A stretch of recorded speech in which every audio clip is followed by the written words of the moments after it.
What's up, everybody, and welcome to SeaTown Spotlight. I'm your host, Rio Barber, and today I'm out here in Tacoma, shining the light on a Latino immigrant whose beautiful murals are celebrating the many faces and stories of people in our community. Meet Gerardo Pena, also known as Periko the Artist. Everybody has a story to tell. A lot of that is captured by people's eyes. I'm from Querétaro, Mexico, and I'm from an area called San Juan del Rio. Gerardo and his family immigrated to the United States when he was just 4 years old. I didn't understand I was an immigrant. I didn't even know that being undocumented was a thing. I moved around a lot. You know, your parents keep getting fired for their documentation, so I went to 5 to 6 different elementary schools, 3 different middle schools, and 2 different high schools. I think that's kind of why it made me so chatty, because I had to make friends quick and I had to restart. And while his home and friends were ever changing, the one thing that was consistent was his art. Probably 90% of the people that remember me from my childhood remember me as the kid who drew in class. And I had notebooks just constantly. I couldn't stop. It was like an addiction, you know? But it was my only escape sometimes.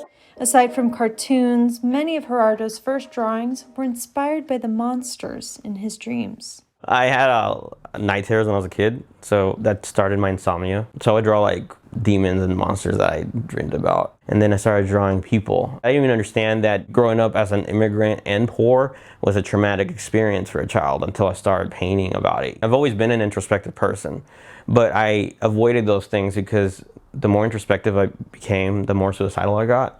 And so the more I practiced creativity, the more my mind took me into dark places. And the thing is, it did lead it there, but it healed me in the process.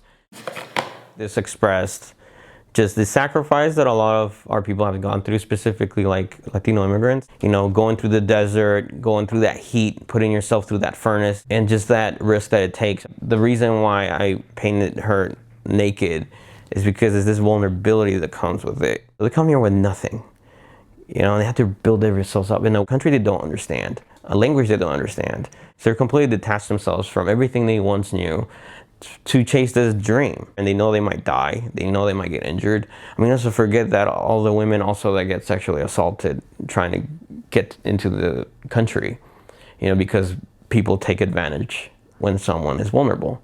So this is just speaking to that.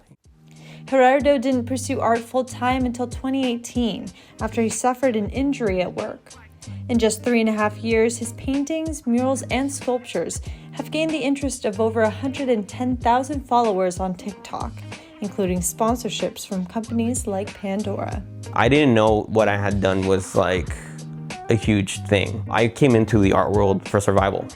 I was super miserable in my job, I hurt my back, and I'm like, what is something I know I'm really good at that I can sell? And art, it was that thing. My first painting was one of my friends, actually. People are very fascinating to me, you know? Just that there's so much depth into a person. Gerardo is known for his realistic paintings of humans, but it was actually not until one of his murals was vandalized that he really discovered his style. It was something about the vandalism that expressed this chaotic energy that I live with constantly. And I feel like my art had been too technical until that point. And I was like, no, my energy, I don't sleep, you know? I'm always wired, and I feel like my art could be more expressive in that way. And when I saw that, I was like, that's what it is. I need to just go crazy on it. So I grabbed spray paint, and I started learning that if you layer them correctly, you can use oil and acrylic, spray paint. So I started mixing my medias and just started just throwing paint on the canvas, spray painting, and obviously adding people. So I started scribbling over the faces, you know, because I really liked the energy that it gave. It's like freedom. Coming from 2020 where people were outraged and just destroying property and everything because of how frustrated they were, I wanted to express that in a canvas. You know, this anger, this energy, this chaos. We now know that at any moment everything can go sideways. You know, everything can just be gone in a moment's notice. And there's something that is liberating about that almost. It makes you want to live in the moment and appreciate the moments that you have. His most recent project is a mural for Vallejo Vocation, an organization that helps staff people who've overcome homelessness and addiction. So in the mural, I'm painting one of their success stories. You know, it was this person who, him and his wife, they were struggling with addiction. They wanted to have a baby and start a family. So they got clean. And then they had to get out of homelessness, and then they had to start working, and they had to be good parents. And then they started a business, and now they have a house. I mean, to coming from addiction and being homeless to having a business and having a house with a child who's not gonna see the struggles that they went through is like a real success story. Because success for me is measured by circumstances. Like if someone is born privileged, sure, success for them is like being a multimillionaire. If you started from nothing, like homelessness and addiction, having your business in your own house is the equivalent of having a mansion or something, because their starting points were completely different. That's why I try to remind people, and myself including, that success is measured differently. I started from a different spot, so I should start appreciating where I have taken myself and not just start comparing myself to other people's journeys. Despite the accolades he's received for his artwork, Gerardo's greatest accomplishment is how he's helped people overcome their own trauma through his story. For sure, my inner peace is like my biggest accomplishment, because I used to do workshops and teaching people the technicalities of art.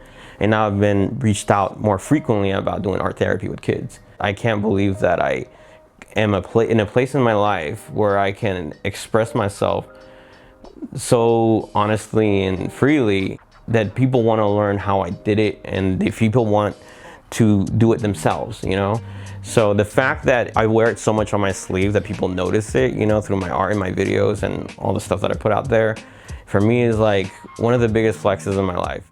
You can find Periko the Artist murals around the city of Tacoma, and you can buy his original paintings, prints, and sculptures online at perikotheartist.com.